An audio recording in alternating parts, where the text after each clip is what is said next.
Bom dia a todos. Queridos, vamos dar início agora ao estudo da palavra do Senhor. Hoje nós teremos a oportunidade de estudarmos a respeito da doutrina da igreja. Porém, antes nós vamos orar ao Senhor, pedir que o Senhor nos abençoe, que Ele nos dirija nesse momento de aprendizado da palavra dele. Oremos. Senhor Deus, graças nós te damos, ó Pai, pelo privilégio de podermos juntos nos reunirmos para aprender de Ti. Abençoa, Senhor, as nossas vidas, dirige cada um de nós, que Tu possas, Senhor, conduzir-nos à Tua verdade.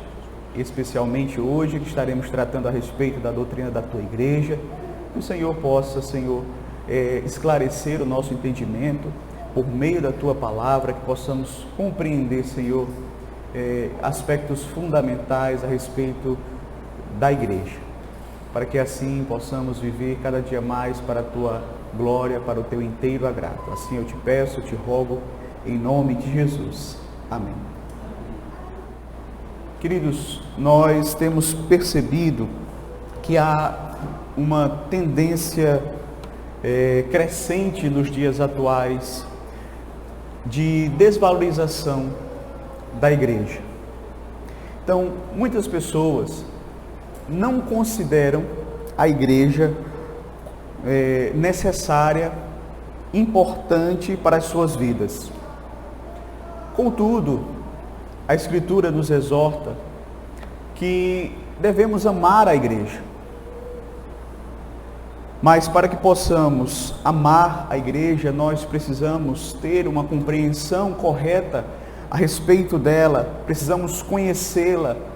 E a única fonte para nos dar este conhecimento verdadeiro da igreja é a Escritura Sagrada.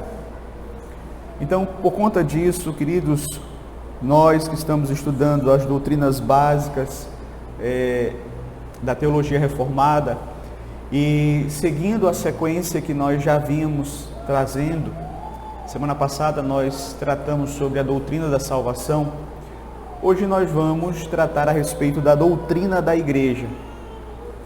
E eu começo, queridos, trazendo aqui uma definição a respeito da igreja.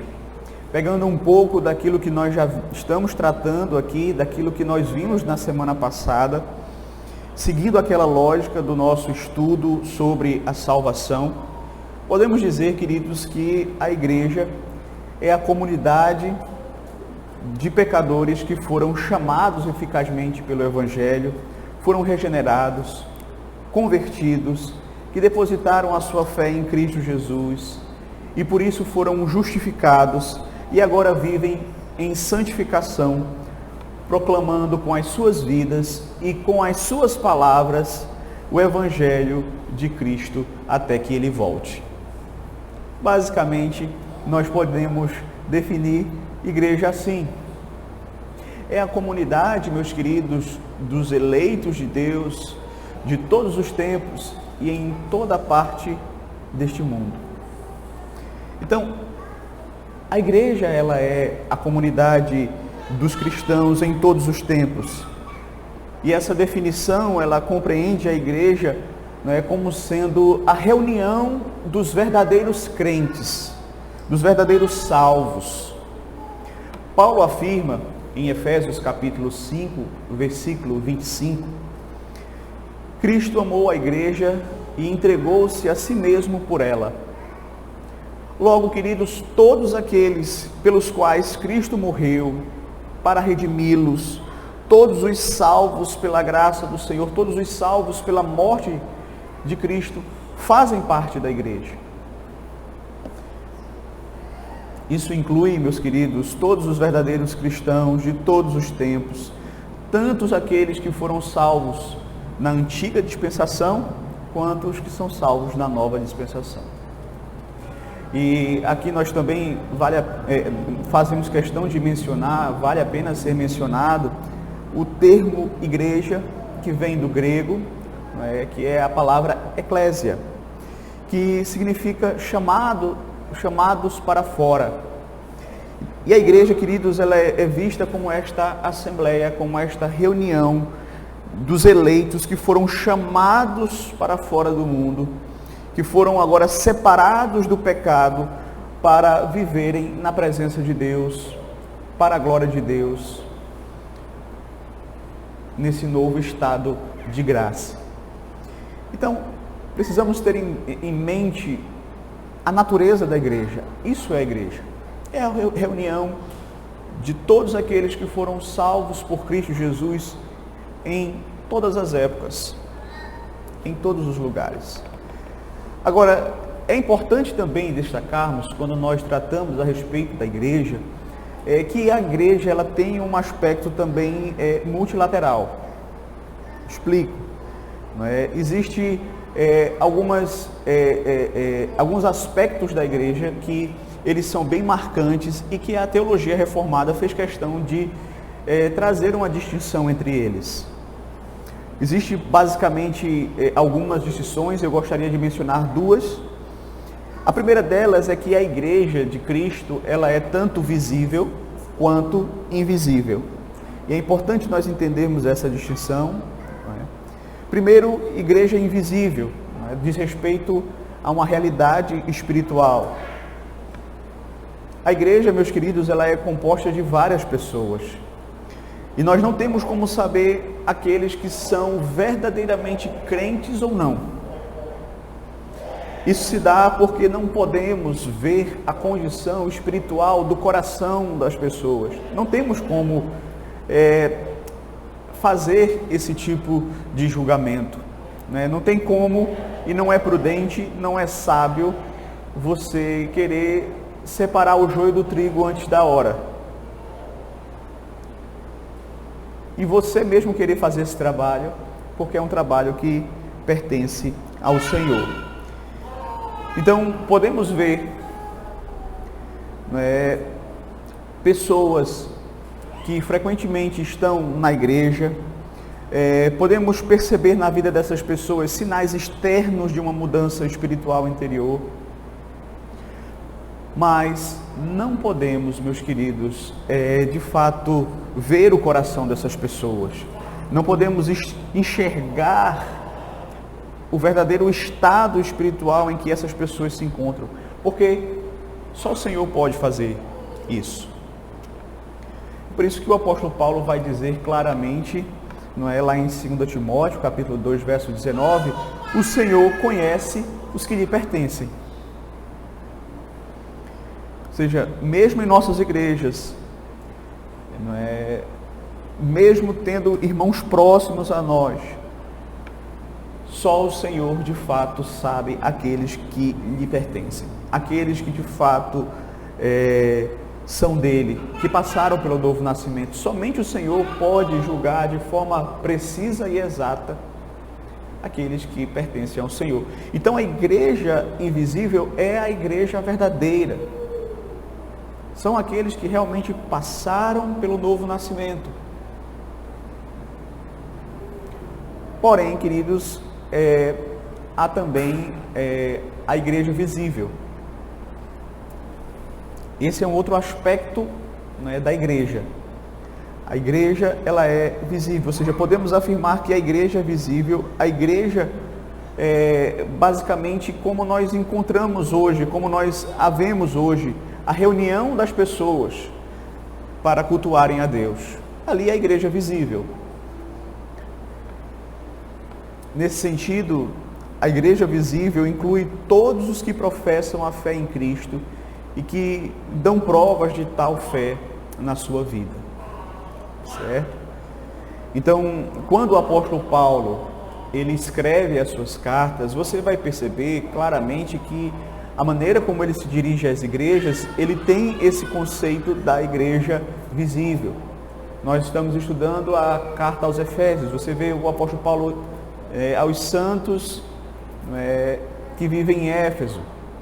Você vê, por exemplo, a igreja de Deus que está em Corinto, a igreja dos Tessalonicenses, a igreja que se reúne na casa de fulano. Ou seja, Paulo sabia que, de fato, meus queridos, havia ali uma igreja composta de pessoas crentes verdadeiramente, e que no meio ali também havia pessoas descrentes que em algum momento elas iriam sim, de fato, de se desviar, sair do caminho, sair do meio da igreja, porque eles não faziam parte daquele povo. Eles estavam ali temporariamente. Mas você não vai perceber o apóstolo Paulo, mesmo sabendo disso, fazendo algum tipo de distinção. Não, ele se dirige à igreja como um todo, chamando de igreja. Entendeu? Então, queridos, nesse sentido, poderíamos dizer hoje que a igreja visível é o grupo de pessoas que se reúnem toda semana para cultuar a Deus como igreja e professar a fé em Cristo Jesus. Não é? Então, eu já havia mencionado, mas um bom texto também para ilustrar e para, de fato, embasar essa distinção na igreja, entre igreja visível e igreja invisível, é a parábola do joio e do trigo. Não é? Então, nós sabemos que na igreja há o joio e há o trigo, e que no fim isso será manifesto. Mas uma outra distinção que a Igreja Reformada também trabalha é entre a igreja militante e a igreja triunfante. A igreja de Deus, mesmo sendo uma só igreja, indivisível, ela agora possui duas dimensões. Ou seja, a igreja militante, que é a igreja composta dos crentes vivos, que neste mundo ainda estão batalhando o bom combate, lutando contra a carne, lutando contra o mundo, lutando contra Satanás. Então, essa é a igreja combatente, militante, que está aqui enfrentando a batalha espiritual. Mas a igreja triunfante, que é composta daqueles fiéis que, tendo já vencido essa luta, tendo já combatido o bom combate, eles agora encontram-se com o Senhor. Eles partiram deste mundo e hoje estão no triunfo da presença de Deus. Essa é a igreja triunfante. Nós estivemos estudando aqui, lá no capítulo 3 de Efésios, o apóstolo Paulo faz menção da igreja nesses dois aspectos. Ele diz assim, lá no capítulo 3, verso 14: por esta causa me ponho de joelhos diante do Pai, de quem toma o nome toda a família, tanto do céu como sobre a terra. Então Paulo deixa claro que uma parte desta família está no céu, a outra parte está na terra. Uma parte da igreja está no céu, a outra está aqui. É nesse sentido que nós distinguimos entre a igreja triunfante, que se encontra com Cristo, e a igreja militante, que está aqui combatendo. O fato é que essas duas partes da igreja, elas vão se unir na vinda do Senhor Jesus Cristo, quando, pela ressurreição dos mortos, todos se encontrarão na presença do Senhor e vamos viver juntos, um só rebanho, uma só igreja, por toda a eternidade, por todas as épocas. De todas as épocas, de todas as partes do mundo, todos os eleitos que foram devidamente salvos pelo sacrifício do Senhor estarão juntos, e não haverá mais essa distinção entre igreja militante e igreja triunfante. Toda a igreja será triunfante. Então, queridos, é importante nós entendermos esse caráter multilateral da igreja. A igreja tem esses aspectos que nos dão um entendimento da sua realidade espiritual, tanto aqui neste mundo como no céu. Outro ponto que também vale a pena nós ressaltarmos, tratarmos aqui, diz respeito aos atributos da igreja. E eu gostaria então de mencionar alguns desses atributos, algumas destas características que compõem a igreja do Senhor Jesus Cristo.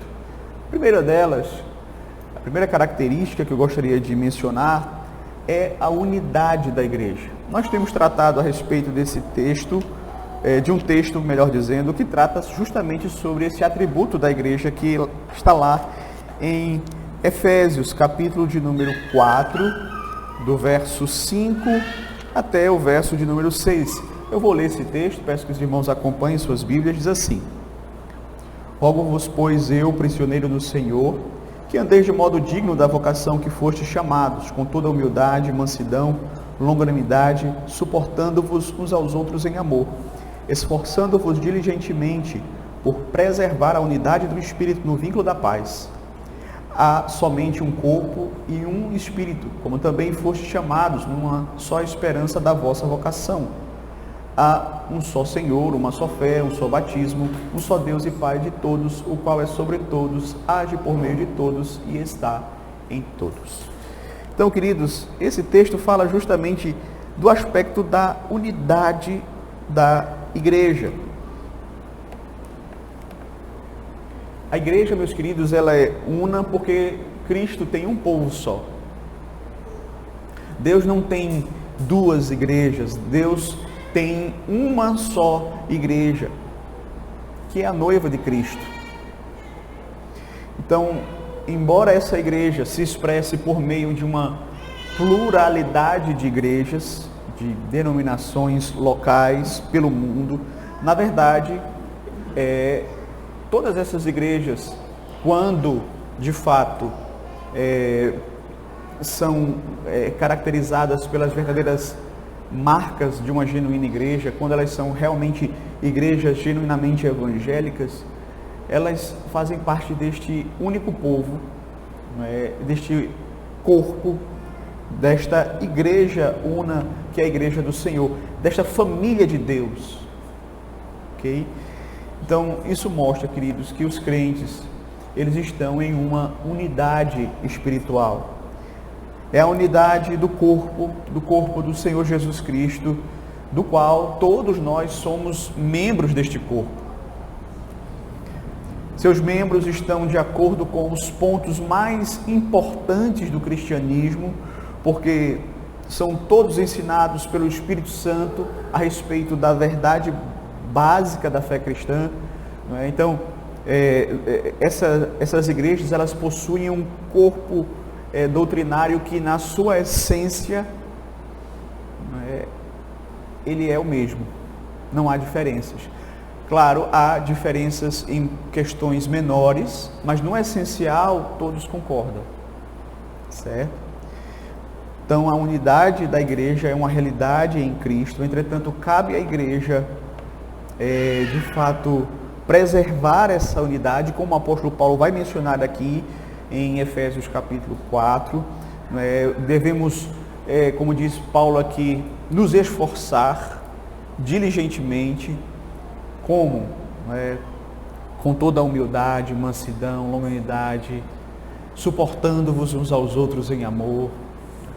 Então, nós não criamos a unidade da igreja, mas nós temos a responsabilidade, como crentes em Cristo Jesus, de preservar esta unidade que nós recebemos da parte do Espírito Santo. Então, a unidade é obra do Espírito, mas cabe a nós viver, buscando a unidade, preservar a unidade do Espírito no vínculo da paz. Buscando sempre a paz. Mas, além desse atributo da unidade da igreja, há um outro atributo da igreja que é a santidade. A igreja é santa, porque ela foi santificada, separada para Deus por meio do Senhor Jesus Cristo.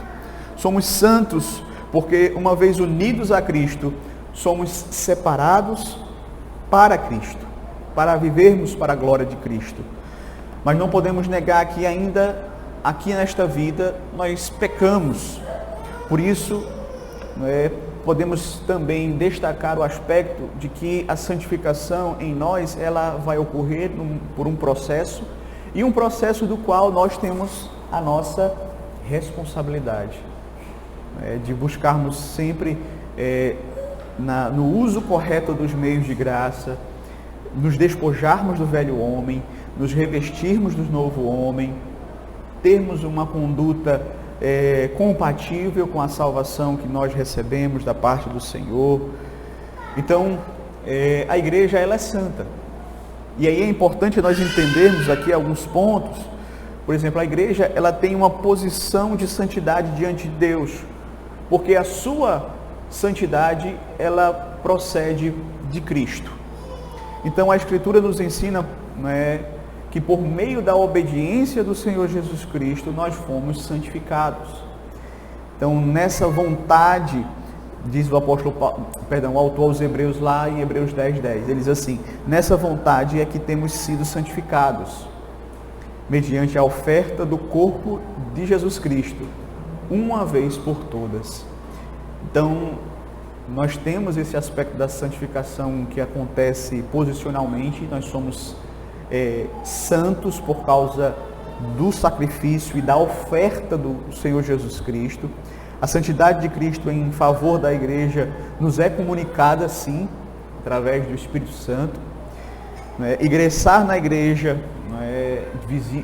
invisível de Cristo e também nesse aspecto fazer parte do corpo do Senhor Jesus Cristo significa fazer parte aqui deste povo que é santo.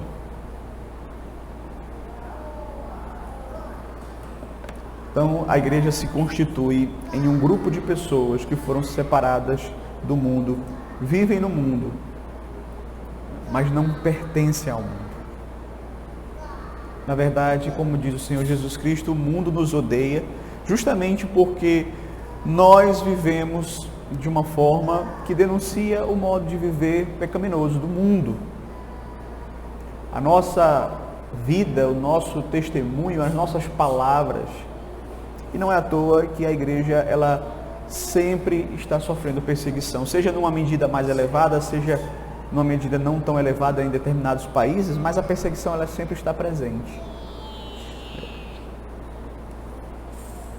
Então, Cristo é quem nos confere santidade, e esse é um ato realizado pelo Senhor Jesus Cristo, e nós também, justamente porque fomos alvos dessa santificação que veio de Cristo, nós devemos buscar a santificação diária, fazendo o correto uso dos meios de graça, buscando mortificar o pecado. Então, nós somos uma igreja santa e uma igreja que ao mesmo tempo estamos em santificação. Posicionalmente, sim, nós já somos santos e por isso somos aceitos na presença de Deus. Porém, aqui nesta vida, a santificação ela vai ser desenvolvida num processo do qual nós também temos a responsabilidade. Depende totalmente de Deus, mas nós não podemos cruzar os braços. Nós temos que assumir a nossa responsabilidade de obediência à vontade do Senhor expressa na sua palavra. Outro aspecto importante da igreja é a universalidade da igreja. Então a igreja é universal, porque a igreja ela está presente em todo o mundo. Ela não está restrita a uma nação, a uma raça, a um país ou até mesmo a um continente. Não. A igreja ela é universal. Ela se estende pelo mundo todo e é feita de pessoas espalhadas pelo mundo todo. Então a igreja ela é universal porque a oferta da salvação ela também é para todos. Nós lembramos muito bem que o Senhor Jesus Cristo ele ordenou aos seus discípulos, lá em Marcos capítulo 15, do verso 15 ao 16, que eles deveriam pregar o Evangelho a todas as pessoas. O Senhor Jesus disse: ide por todo o mundo e pregai o Evangelho a toda criatura. Quem crer e for batizado será salvo, quem porém não crer será condenado.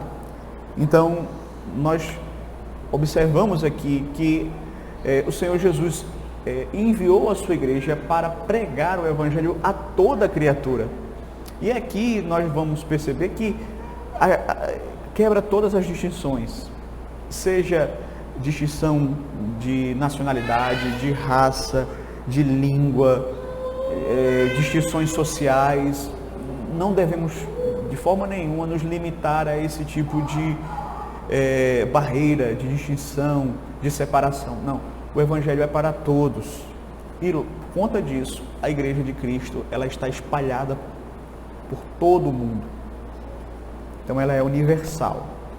Então essas 3 características da igreja, meus queridos, elas são muito importantes termos em mente.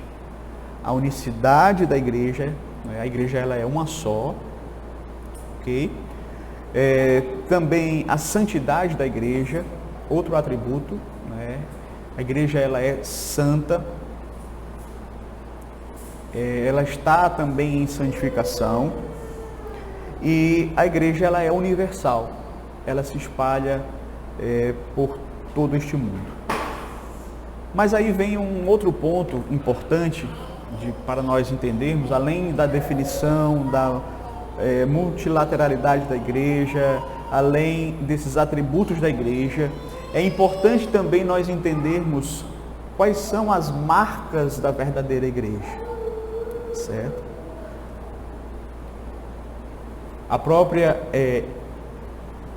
universalidade da igreja, né, fez com que surgissem centenas, né, ou até mesmo milhares de denominações cristãs, né, e com práticas muitas vezes bastante contraditórias. Então, diante disso, é importante nós sabermos identificar quando é que uma igreja ela é verdadeira. Nenhuma igreja ela está isenta de erros ou pecados, pois as igrejas elas são compostas de seres humanos, e seres humanos são falhos, são pecadores. Porém, é preciso saber identificar entre impureza e apostasia. Por esta razão é necessário que saibamos identificar quando uma igreja é verdadeira e quando ela é uma igreja apóstata. Evidentemente que neste ponto estamos aqui falando, queridos, da igreja local, porque a igreja invisível, ela é uma igreja perfeita. Então, há algumas marcas que a teologia reformada coloca como sendo distintivas da verdadeira igreja. Quais são essas marcas? Né? A pregação da palavra, a administração correta dos sacramentos e também o exercício da disciplina eclesiástica. Então, é importante, queridos, nós entendermos bem essas marcas da igreja, para que possamos, de fato, saber identificar uma igreja verdadeira. Então, primeiramente, vamos tratar a respeito da pregação verdadeira da palavra de Deus. Essa é a primeira marca que eu gostaria de destacar com os irmãos. Lá em 2 Timóteo, capítulo 4, do verso 1 ao 2, Paulo escrevendo a seu discípulo Timóteo diz assim: Conjuro-te perante Deus e Cristo Jesus, que há de julgar vivos e mortos, pela sua manifestação e pelo seu reino. Prega a palavra, insta quer seja oportuno, quer não. Corrige, repreende e exorta com toda a longanimidade e doutrina. Então, aqui, queridos, está uma marca da verdadeira igreja. A pregação da palavra. Paulo vai dizer, prega a palavra, insta, quer seja oportuno, quer não. Corrige, repreende e exorta com toda a longanimidade. Então, e doutrina. Então, queridos, a verdadeira igreja, ela vai honrar a palavra de Deus. Ela vai considerar a palavra de Deus como a sua única regra de fé e prática. Ela vai colocar em seu culto a palavra de Deus como sendo o centro, a pregação da palavra como sendo o centro. Então, ela não vai querer usar recursos adicionais para substituir a palavra de Deus. Ela não vai se utilizar de técnicas humanas, de invencionices humanas, de criatividade humana para substituir a pregação da palavra de Deus. Ela se apega à Escritura como um todo, considerando a Escritura como sendo autoritativa, inerrante, infalível, inspirada. Ou seja, ela considera as Escrituras como a sua única regra de fé e prática. Então, queridos, isso significa que sempre que as igrejas negam que a Bíblia seja infalível, inerrante, estão falhando em exibir uma das marcas da verdadeira igreja. Sempre que uma igreja nega a inerrância, a infabilidade, a inspiração, a autoridade das Escrituras, ela não é uma igreja verdadeira. Isso também pode ser visto por nós na maneira como essa igreja trata as doutrinas fundamentais que a palavra de Deus ensina. A doutrina da Trindade, a doutrina da divindade de Cristo, da justificação pela fé, da expiação. Quando uma igreja ela distorce essas doutrinas, isso é um sinal de que não há ali uma igreja verdadeira de Cristo. E também, quando a palavra não ocupa o lugar central que deve ter no culto e na vida da igreja. Sempre que a palavra de Deus cede espaço ao subjetivismo, você vai perceber que ali não há uma igreja de Cristo. Para sabermos, meus queridos, se uma igreja é verdadeira, é importante nós ouvirmos qual é a pregação desta igreja. O que é que essa igreja proclama? Como é feita a anunciação? O evangelho ali é pregado genuinamente ou não?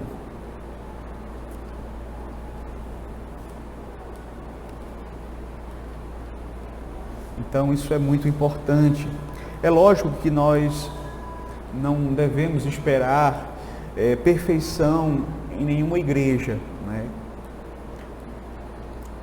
quanto à pregação da palavra, pois sempre há erros, sempre há às vezes imprecisões doutrinárias, mesmo na igreja, digamos assim, mais pura deste mundo, ela não é perfeita.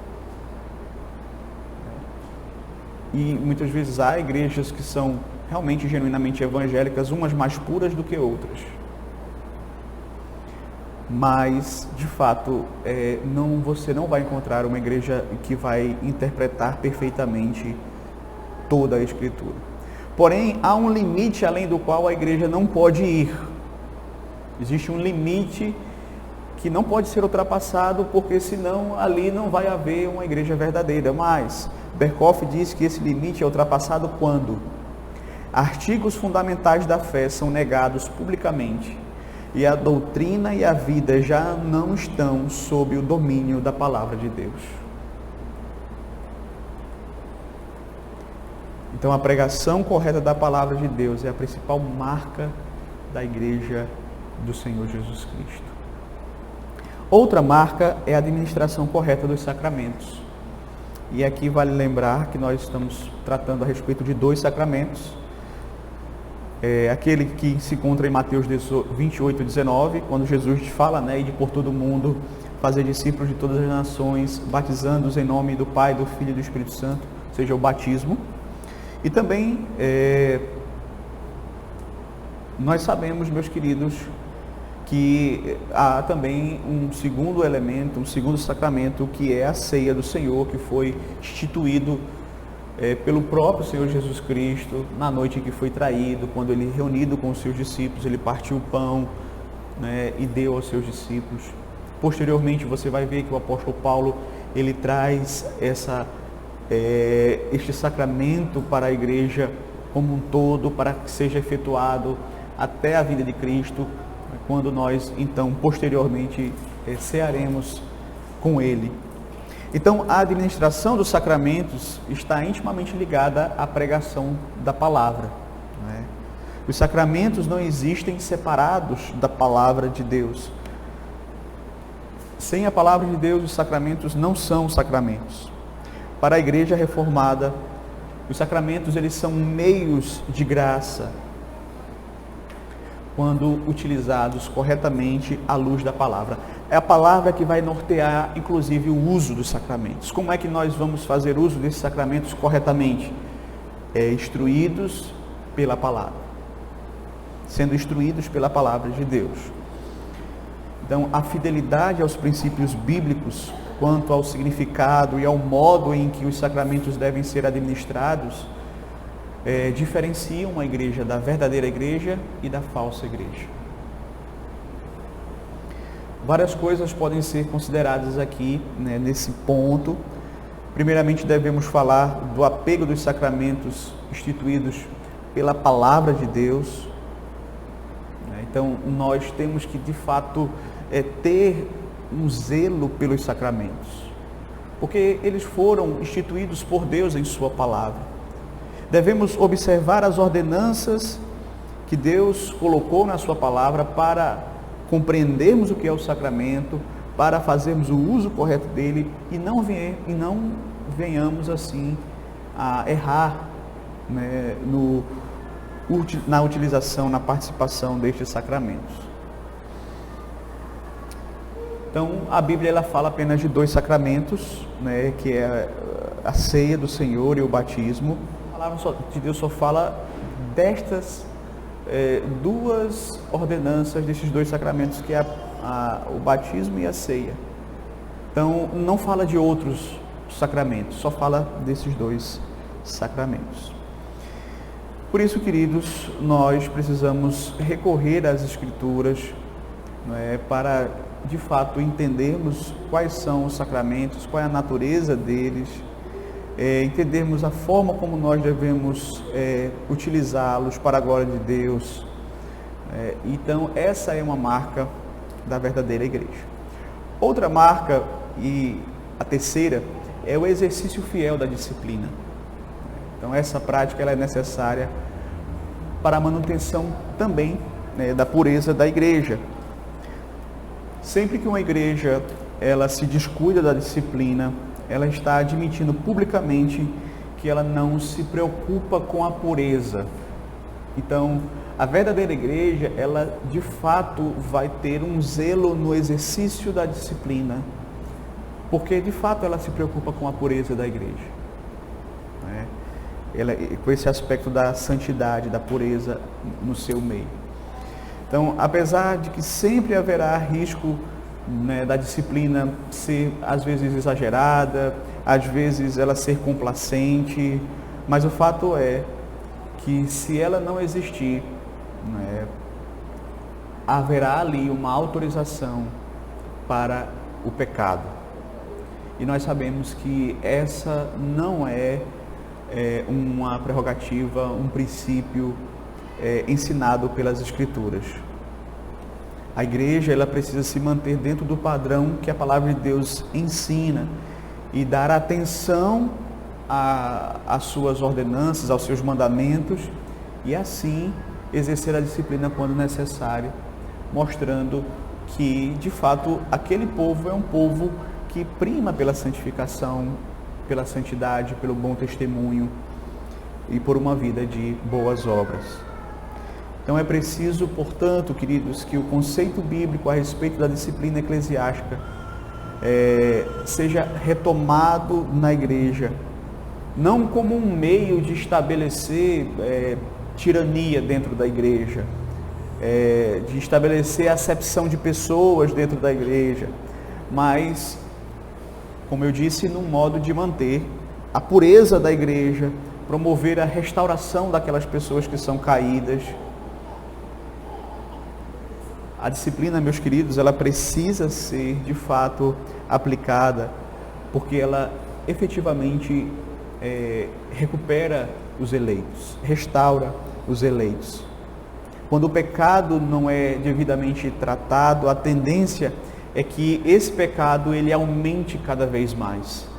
Então muitas vezes a gente tem muito receio de disciplinar alguém como liderança da igreja, e aí o pecado dessa pessoa ela vai só aumentando e a igreja vai só sofrendo, porque se negligenciou, se tem uma concepção de que disciplina é uma coisa desamorosa, nunca deve ser feito só em casos extremos. Enquanto isso, a igreja vai pagando um preço alto. A disciplina, queridos, ela é um instrumento de Deus para trazer o crescimento espiritual para a igreja. E uma forma de garantir que o pecado seja tratado e que o pecador, se for alguém realmente salvo, ele vai ter a sua condição de restauração. Lá o autor aos Hebreus diz assim, em Hebreus 12:10, que Deus nos disciplina para o aproveitamento, a fim de sermos participantes da sua santidade. Então, a disciplina ela tem esse propósito de nos fazer crescer, de nos fazer retomar o caminho correto e crescermos em santidade. A disciplina sempre traz o aproveitamento para o povo de Deus, tanto no caso da pessoa ser recuperada, como no caso também dela ser excluída. Então a disciplina ela beneficia a igreja nesse sentido.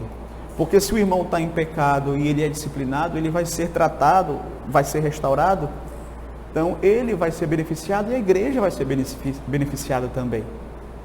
Se ele é um descrente dentro da igreja e se rebelar e for embora, a igreja vai ser beneficiada também, porque saiu um descrente do meio dela. Então, portanto, a disciplina ela salvaguarda a pureza da igreja. Exercer a disciplina é um ato de amor. A Bíblia diz que Deus corrige a quem Ele ama. Hebreus 12, verso 6. Não disciplinar o pecador equivale a não se importar realmente com ele, pois significa que a igreja está satisfeita em deixá-lo entregue ao seu próprio pecado. Então, quando a igreja ela vê o pecado e ela não trata do pecado, é como se ela estivesse dizendo ao pecador: eu não me preocupo com você.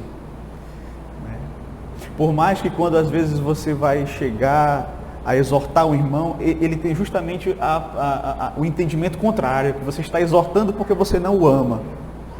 Veja, se você não amasse, você deixaria ele simplesmente trilhar o caminho dele, e não o exortaria, e não o disciplinaria. Mas, queridos, é importante também, além dessas marcas da igreja, entendermos o propósito da igreja. O propósito da igreja. Podemos entender o propósito, ou os propósitos, vamos dizer assim, da igreja, em termos de ministério em relação a Deus, aos cristãos e ao mundo. Primeiro, com relação a Deus, nós somos chamados, como igreja, a adorarmos ao Senhor. No relacionamento com Deus, o propósito da igreja é adorá-lo. Deus gosta de ver o seu povo reunido em adoração pública. Paulo ordena à igreja de Colossos que louve a Deus com salmos, hinos, cânticos espirituais, com gratidão no coração. Deus nos destinou, nos escolheu em Cristo para o louvor da sua glória, conforme nós podemos ver lá em Efésios capítulo 1. Então a adoração na igreja, ela não é simplesmente uma preparação para algo mais, ela está em si mesma cumprindo o propósito da igreja com referência ao Senhor. Essa é a razão porque Paulo, depois de advertir os irmãos, ele vai dizer: remi o tempo porque os dias são maus. E logo em seguida ele vai dizer que eles deveriam ser cheios do Espírito Santo, falando entre si com salmos, hinos, cânticos espirituais, entoando e louvando a Deus de coração. Então, assim, os dias são maus, a ideia é essa. nós vivemos em dias maus. Então, busque remir o tempo, busque ser cheio do Espírito Santo e busque cumprir o propósito de Deus para a sua vida, que é adorar ao Senhor, que é viver para a glória de Deus. Segundo, o nosso propósito com relação aos cristãos, né, aos membros do corpo, é basicamente a edificação. De acordo com as Escrituras, a igreja ela tem a obrigação de nutrir aqueles que são cristãos e de edificá-los a cada dia na palavra até a maturidade na fé.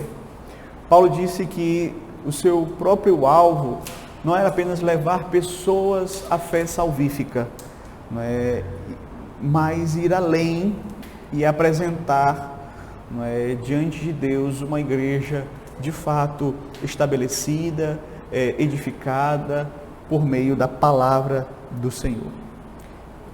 Ele, escrevendo aos Efésios, ele vai dizer que Deus concedeu pessoas à igreja com dons, como ele mesmo diz lá, com vistas ao aperfeiçoamento dos santos, para o desempenho do seu serviço, para a edificação do corpo de Cristo, até que todos cheguemos à unidade da fé e do pleno conhecimento do Filho de Deus, a perfeita varonilidade, à medida da estatura da plenitude de Cristo. Então, o propósito de Deus ao entregar seus dons à sua igreja é para que no exercício desses dons a igreja seja edificada, ela possa crescer espiritualmente, que ela possa crescer e ser aperfeiçoada segundo a imagem do Senhor Jesus Cristo, a perfeita varonilidade, a medida da estatura de Cristo. Por mais que a gente não vai alcançar isso aqui ainda nesta vida, mas a gente segue buscando.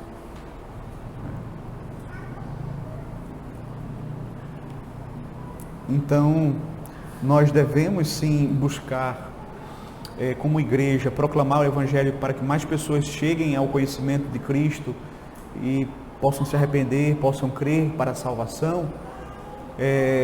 Sim, mas nós devemos entender que como igreja também temos esse propósito de utilizar os nossos dons para que a igreja ela cresça, amadureça e seja edificada na verdade. Outro propósito da igreja, agora em relação ao mundo, é a evangelização e a misericórdia. Jesus disse aos seus discípulos que eles deveriam fazer discípulos de todas as nações.